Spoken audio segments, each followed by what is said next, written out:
If you ever stumble across a copy of Anima.exe, do not touch it.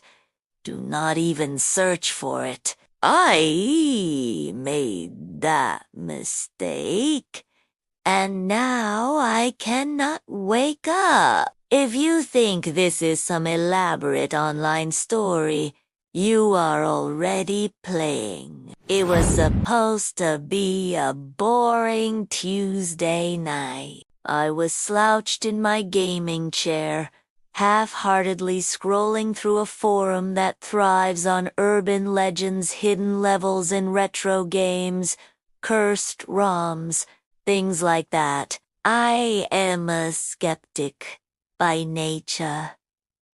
I grew up on creepy. I know the tropes. Haunted cartridges, ominous loading screens, players disappearing after the credits roll. Most of them are fake. Most. The thread title caught my eye. Anima.exe, the game that deletes you. The post had no comments, just a broken image link and a single line of text. If you find it, you will not be you anymore. I laughed under my breath. Classic. But the post gnawed at me when I refreshed. The thread was Gunnaz. If the forum itself swallowed it, FOMO is a powerful drug. I opened a dozen tabs, searching every archive and mirror I knew. Each time, results flickered and vanished, replaced by 404 errors. Finally, a private torrent link appeared in my inbox from a throwaway account I had never seen. Subject line, for the curious. No message, no signature. Just a torrent labeled Anima.exe. I should have known better, but boredom and ego are a dangerous mix. The download was too instant for the size. When I extracted the files, there was only one, a cracked executable and a readme. TXT. The readme contained a single sentence. Observation creates. No instructions, no credits. The icon for the game was wrong. It was a blurred human face, but if I tilted my head, the features shifted, as if it were trying on different identities. I hovered my mouse over it. My monitor flickered, and for a second, my desktop background changed to what looked like my own bedroom, viewed from the corner near the ceiling. I froze. Then, just as quickly, it was normal again. I convinced myself it was an optical illusion or a GPU glitch. When I double-clicked the file, my speakers emitted a low hum that felt physical, vibrating in my chest. The loading screen appeared. A forest rendered in unreal detail, moonlight dripping through trees that swayed too naturally. Text scrolled across the bottom. Syncing with observer. The menu options populated. Play. Options. Exit but for a moment. The cursor hovered over a fourth choice. Elliot. My name. Then it blinked out of existence. I swallowed hard. This had to be some Arga prank using my system profile. Right. I clicked options. The menu was empty except for a brightness slider that pulsed like a heartbeat. I backed out. Exit was already grayed out, rolling my eyes to hide my unease even. Though no one could see me, I clicked play. The loading bar filled quickly, but halfway through, It slowed and began to flicker. Letters appeared in the bar itself. E-L-E-O. T again, my name spelling out, then erasing themselves, then spelling again, slightly misspelled each time. A whisper leaked through my headphones, too faint to understand. The game opened on a first-person view.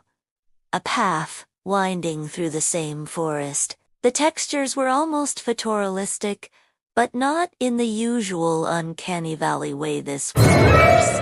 The trees swayed in sync with my breathing. Crickets chirped in rhythms I recognized from childhood summers. I moved my mouse. The camera panned too slowly, as if the world resisted being observed. Something about the lighting tugged at a memory, then I realized why. The moonlit clearing ahead was a perfect copy of the woods behind my grandparents' old farmhouse. I had not seen that place in years. Had never posted photos of it online. A voice chat notification pinged, though I had not enabled multiplayer. My friend Marcus's name popped up. Marcus joined your game. Marcus, I said into my mic, startled. How are you? Static. Then his voice. Dude, how did you invite me? I thought. The sound warped, stretched, and cut out. I checked Discord. Marcus was offline. My HUD flickered. His name disappeared. My heart thudded. I tried pressing C to bring up the menu. Nothing. Tab.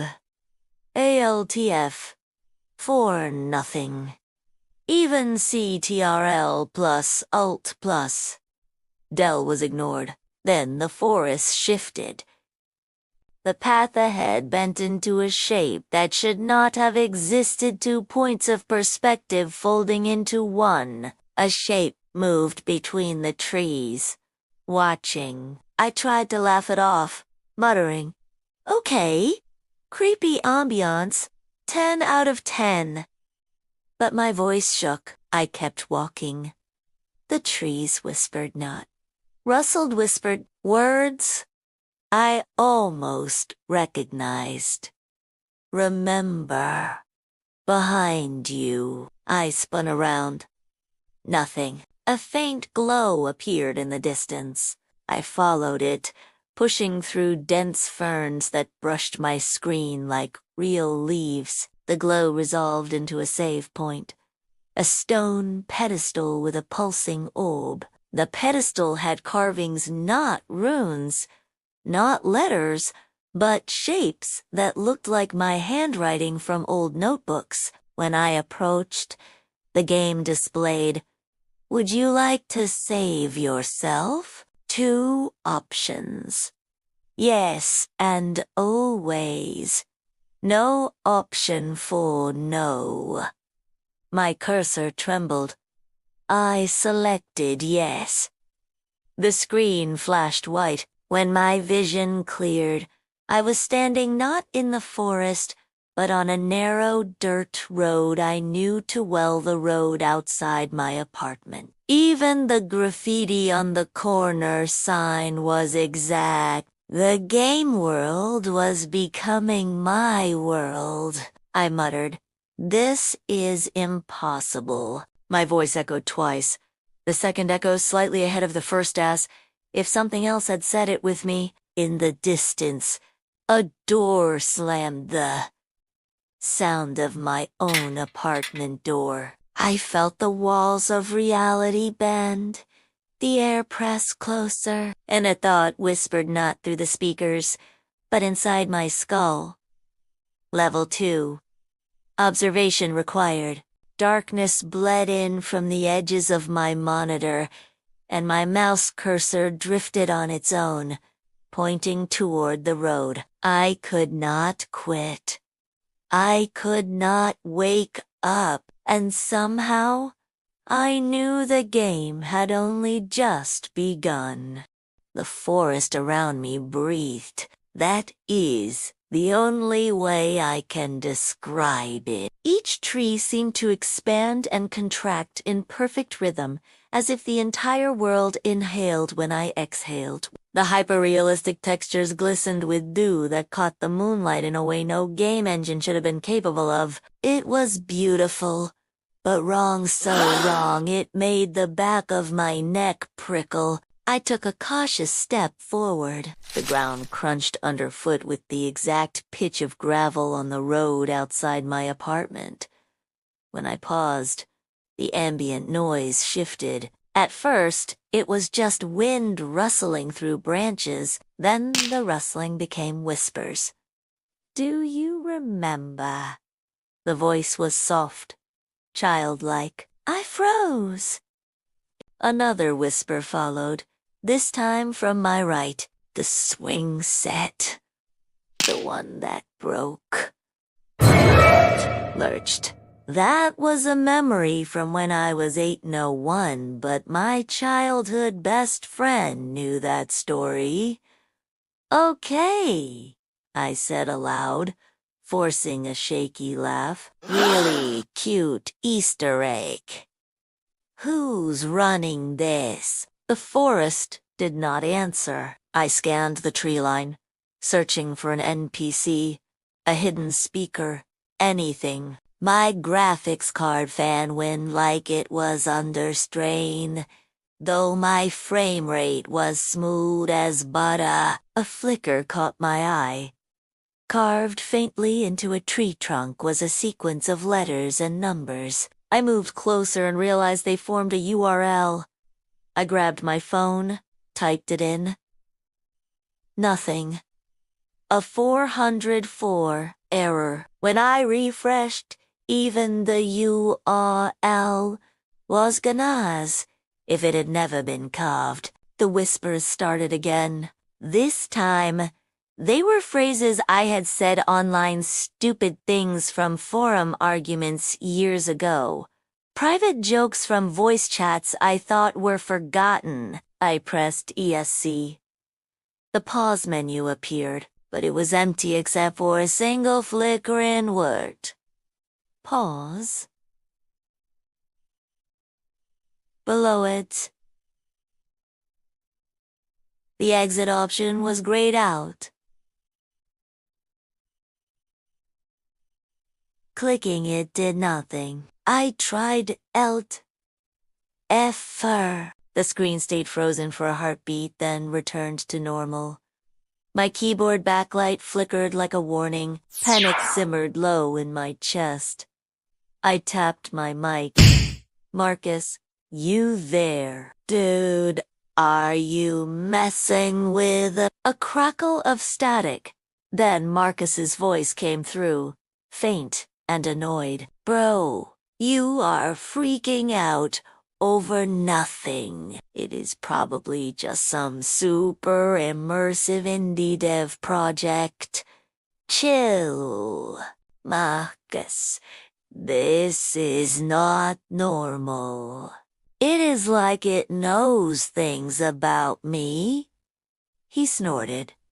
Games pull data all the time. You probably signed some sketchy permissions. It is reading your cookies or something. Stop overthinking. The connection hissed. His voice stretched.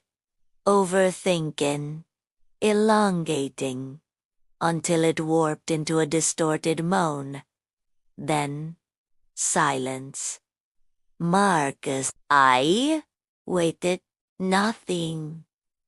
His icon disappeared from the overlay. Discord showed him offline again. The wind in the forest picked up, but the leaves moved against the direction of the breeze. The game world pulsed brighter, as if the moon itself leaned closer. I kept moving, because standing still felt worse. Ahead, the trees thinned into another clearing. There, half hidden behind a fallen log, was a figure. My breath caught. It was another player, avatar slightly hunched, wearing a hoodie. my hoodie. The same color, the same frayed cuffs, even the faint bleach stain near the hem. I inched closer, circling to get a better look. The avatar's face was blurred, like a corrupted texture, but I could make out the faint outline of my own jawline beneath the distortion. "Hello?" My voice was a rasp. The figure did not move. I stepped closer. Its head jerked not toward me, but slightly away, as if it had been caught glancing. The blur on its face pulsed like static. Suddenly, the in-game camera shifted without my input, snapping to a perspective behind the figure. A single line of red text scrolled across the bottom of the screen. "This is what you look like when you are not observed." A branch snapped behind me in real life. I spun in my chair, heart hammering. My apartment was empty. When I turned back to the screen, the figure was gone.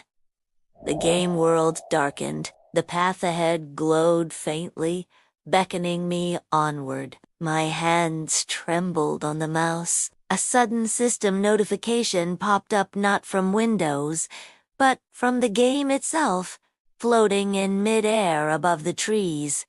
Forums updated. I minimized the game. My browser was already open, displaying the same forum thread I had seen earlier, but now every post had been replaced with a single repeated phrase. "An observer is needed." Refreshing closed the browser entirely. I reopened the game. The forest had changed. The Chiznaubo carved phrases. Fragments of my own such history. Half-forgotten late-night questions I had typed into Google. The whispers returned, louder, overlapping. Phrases from my past. My mother's voice calling my name. A teacher scolding me. A stranger on a bus muttering about the weather. The game was stitching together every moment I had ever overheard. My cursor moved on its own, swinging my view back toward the path. A faint glow pulsed at the far end. I followed it, breath shallow, until a new prompt faded in at the top of the screen. Level 2. Observation required. The text flickered like a heartbeat. Each flash, dimming the moonlight around me. The path ahead stretched longer than it had before, twisting into impossible angles.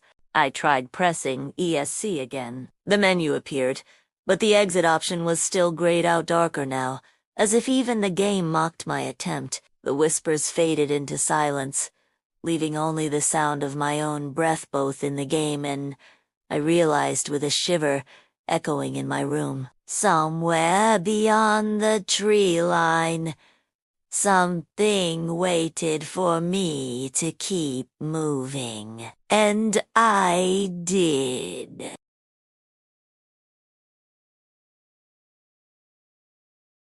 The forest had shifted while I blinked. One moment, the path wound gently downhill toward a cluster of moss-covered stones. The next, the stones were gone, replaced by an endless corridor of identical trees, their trunks lined up too perfectly, like soldiers at attention, their branches twisting together overhead until the sky vanished completely.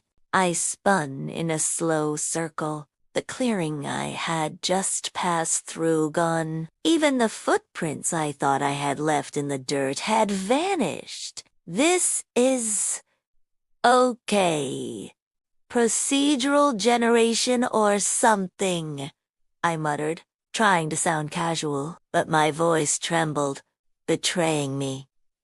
I picked a direction and started walking. After 10 minutes, I recognized a crooked tree with a lightning scar down its side. I exhaled in relief until I passed it again, less than a minute later, coming from a completely different angle. The game was looping me.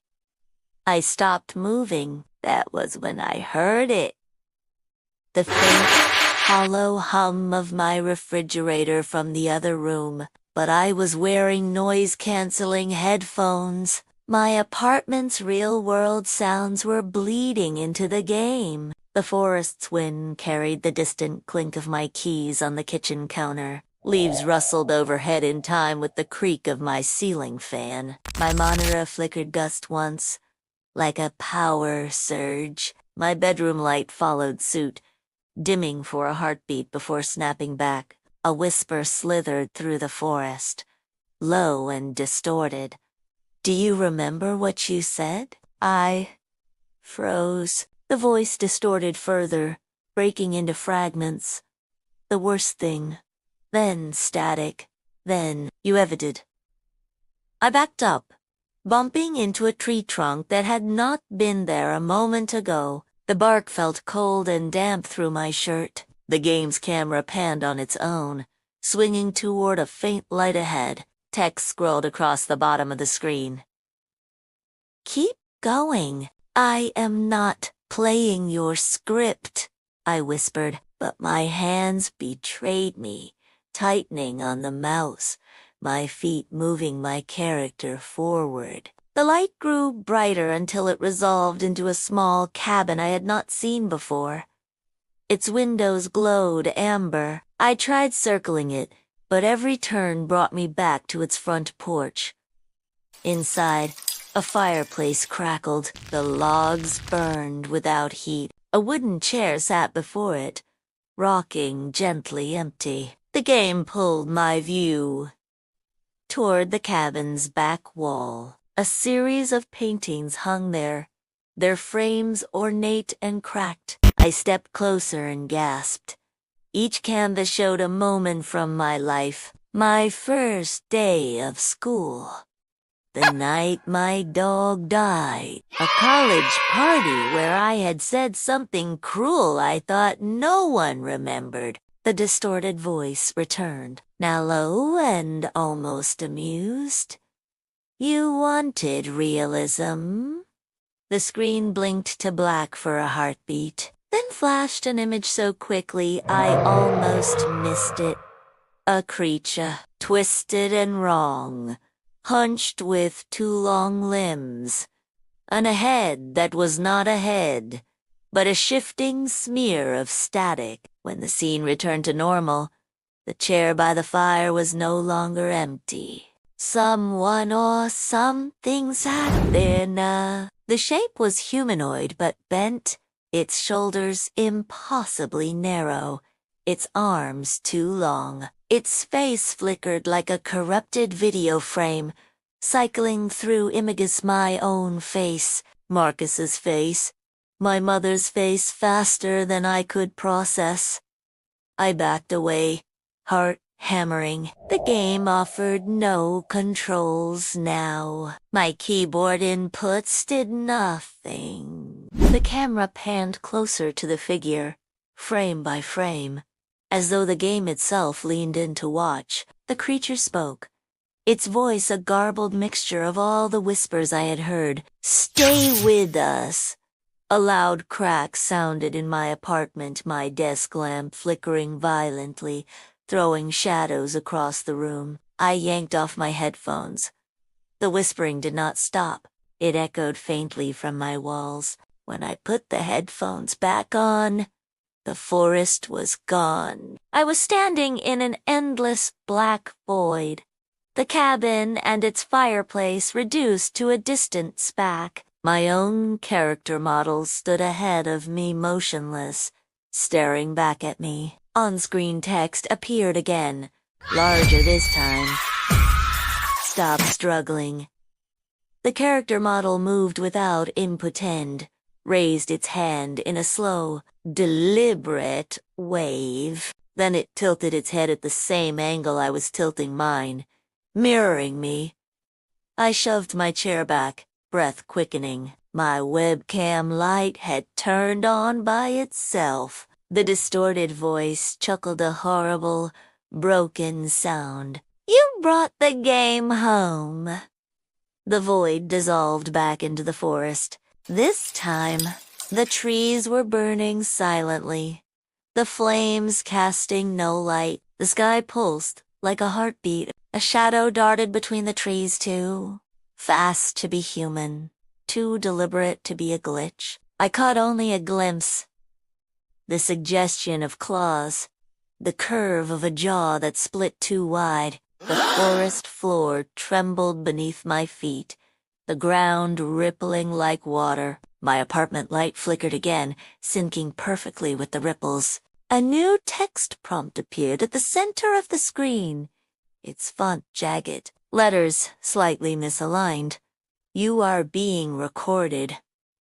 The words stayed there, pulsing, as the forest around me dissolved into static. I realized, with a cold weight in my chest, that it was not telling me about the game's recording feature. It was telling me about right now.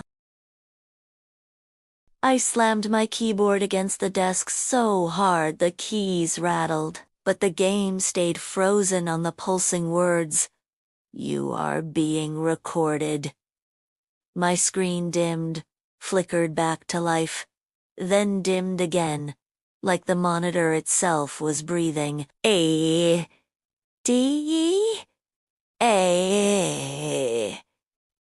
For Control plus. Plus. Delete.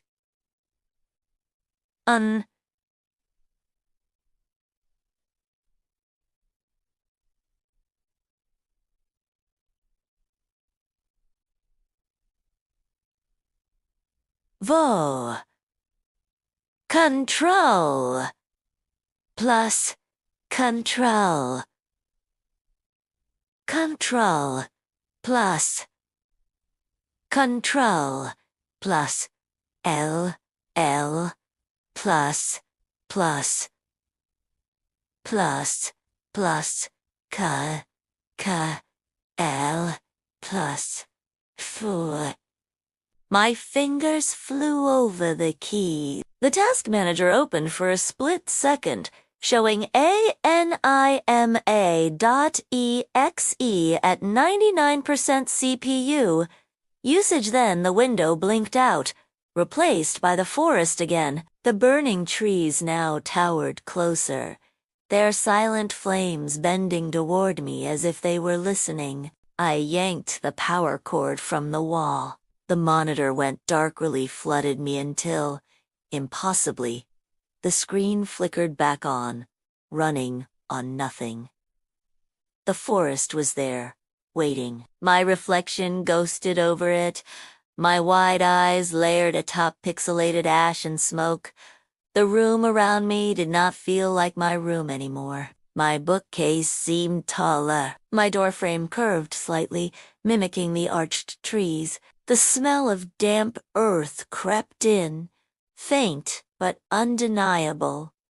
The forest in the game shifted. My on-screen avatar me, own distorted self now stood closer, watching from a distance. I grabbed my phone and opened a private Discord server where hardcore horror game fans hung out. Has anyone heard of Anima.exe? I typed. I can't quit it. It knows things about me. A username I recognized. SpectraQuinn replied almost instantly. You have to finish it. Finish what? I typed back. The game, she wrote. It doesn't stop until you finish. Don't try to quit. That makes it worse. I stared at her message. Then, before I could respond, the text glitched and vanished from the chat. The server itself refreshed, every message replaced by a single repeating line.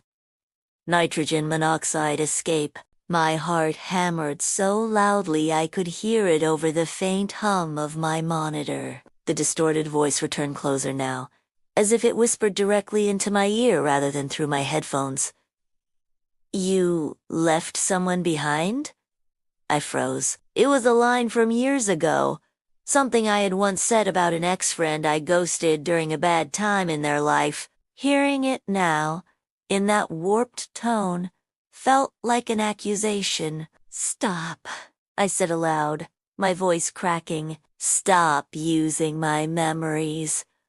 A laugh low, guttural, and inhuman rippled through my speakers. The game world changed again. My apartment was now visible within the forest. Pixelated replicas of my couch and desk flickered among the trees. A digital copy of my bedroom door stood slightly ajar ahead on the path. I reached out and touched my real desk.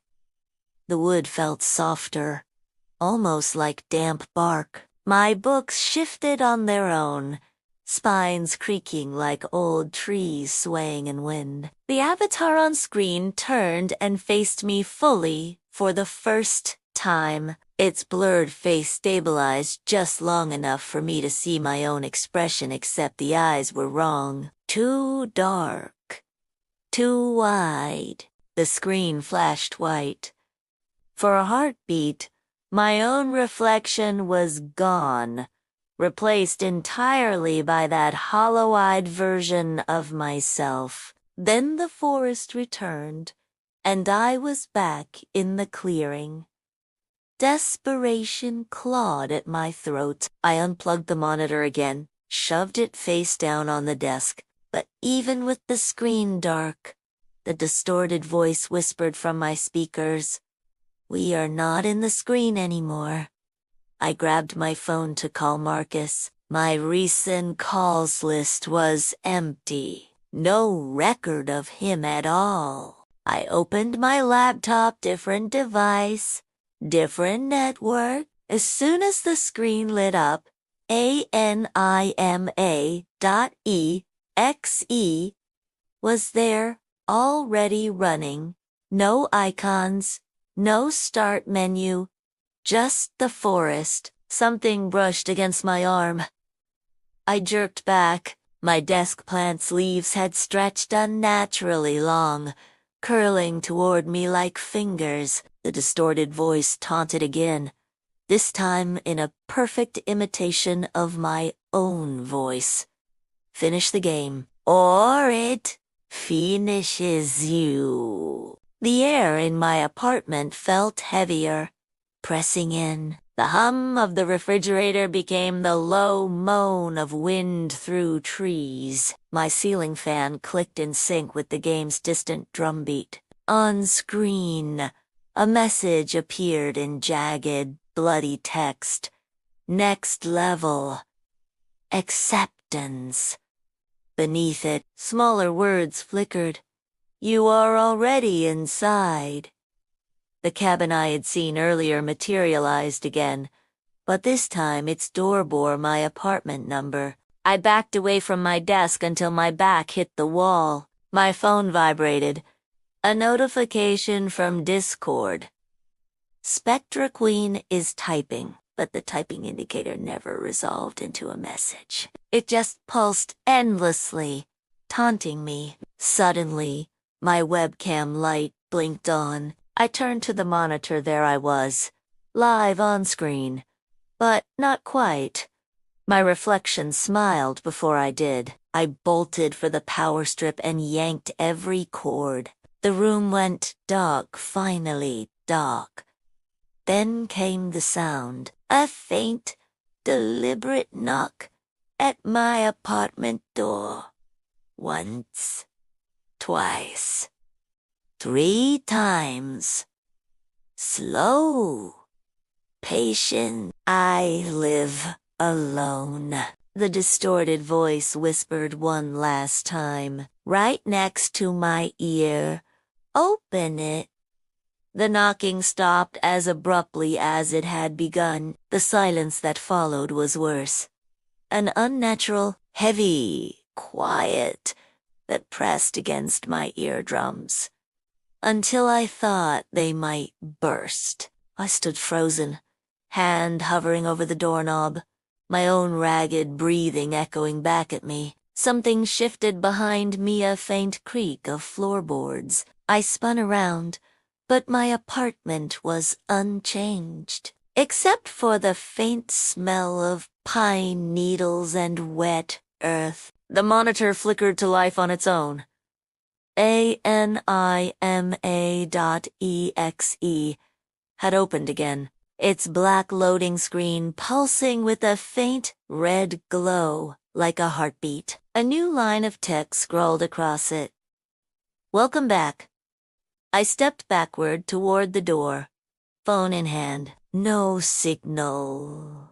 Not even Wi-Fi. My router lights were dark, though I had not unplugged them. The distorted voice slithered through the speakers, low and mocking.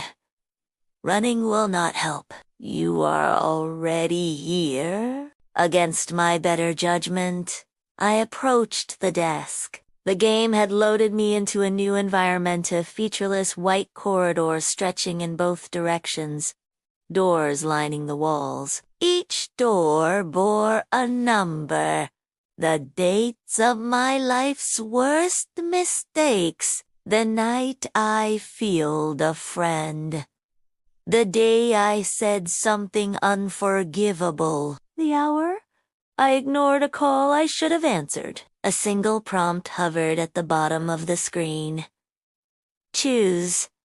I gripped the mouse, knuckles white. No. The cursor moved anyway, hovering over the door marked with the date of my father's funeral, the day I had pretended not to cry. The screen pulsed, and without clicking, the door swung open. Inside was not a game environment. It was my father's hospital room, rendered in impossible detail. The uneven tiles on the floor, the faint hum of machinery. A younger version of myself stood by the bed, head bowed. Then he turned toward me, and his face flickered like a corrupted texture, cycling between grief and something far darker. You left early, the distorted voice said through him. You always leave. The scene shattered into pixels. I stumbled backward, knocking over my chair. The forests returned, but now my apartment door stood among the trees, slightly ajar. Through its crack, I saw my living room exactly as it was now, except for one detail. My reflection sat at the desk, playing the game. Even though I was standing across the room, it turned its head toward me and grinned. No, I whispered. No, that is not me. The reflection's grin widened unnaturally. It reached forward and clicked something on its unseen keyboard. The forest around the door warped, twisting into impossible angles. Trees bent sideways, their branches clawing at a sky that now pulsed like a living organ. I lunged for the power strip again, but the monitor stayed on. The apartment around me began to dissolve. The edges of my walls flickered between pixels and plaster. My bookshelf stretched impossibly high, its shelves rearranging themselves into the shapes of runes I did not understand. The knocking resumed this time from inside the apartment. I turned toward the sound. The door to my bathroom creaked open. Steam poured out, though I had not used the shower. Inside, faint whispers overlapped, the same phrases from the forest. My mother's voice, Marcus's laugh, strangers' mutters. The distorted voice was clearer now, a perfect imitation of my own tone. Finish the game. On screen, text appeared again. Final level. Observation complete. The forest melted into static. My reflection in the black screen leaned closer until its face filled the monitor. My face, but wrong. Its eyes were black voids. Its mouth opened too wide, and instead of teeth, static hissed. I reached out, almost without meaning to, and touched the screen. It was warm. A jolt shot through my fingertips like an electric shock. The room blinked out. Suddenly, I was standing in the white corridor again, but this time, no doors remained, just a single mirror at the far end. I walked toward it, each step echoing unnaturally loud. The mirror reflected my apartment behind me, not the corridor I was in. I could see my desk, my chair, my monitor, and sitting in the chair was me, hunched over, eyes wide, hand on the mouse. The reflection in the mirror spoke, though its lips did not move. You are not logged out. You never were. The screen fractured like glass. I opened my eyes. If they were my eyes, too. Find myself back at the desk. My hands gripped the mouse. The game's main menu was on screen, offering only two options: continue and quit. Heart hammering, I moved the cursor to quit. The letters flickered, then rearranged themselves into can't. A faint knock came again, this time directly behind me. I did not turn around. The distorted voice whispered, inches from my ear, "Someone is watching." My webcam light flared green. My own reflection stared back at me from the dark screen, except it was still grinning, even though my face was not. And then, for the briefest moment, I could swear I heard your name whispered through the speakers.